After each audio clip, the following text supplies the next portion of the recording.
আল্লাহ তাআলা যদি দয়া করে আমাদেরকে মাফ না করে, আমাদের বাঁচার কোনো উপায় নাই। আপনি কি ভেবেছেন আপনার নামাজ দিয়ে আপনি জান্নাতে যাবেন?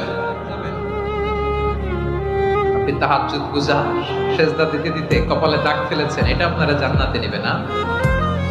আপনি এলাকার সবচেয়ে বড় হাতেম তাই দানশীল, এই দানের ভরসায় বসে আছেন। কশিন কালো আমাদের নামাজ, আমাদের রোজা, আমাদের ইবাদত, এগুলোকে মিজানের পাল্লায় উঠালে কোনো ওজনই হবে না। তবে আমাদের একটা কৌশল জানা আছে, আমরা আল্লাহর রহমতের ভিখারি। আমরা সেদিন আগেই গুনার স্বীকৃতি দিয়ে দেব।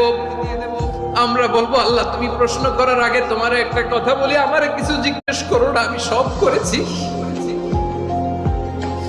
এমন কোন পাপ নাই যে পাপ আমারে দিয়ে হয় নাই। আল্লাহ তাআলা যদি দয়া করে আমাদেরকে মাফ না করে, আমাদের বাঁচার কোনো উপায় নাই। আপনি কি ভেবেছেন আপনার নামাজ দিয়ে আপনি জান্নাতে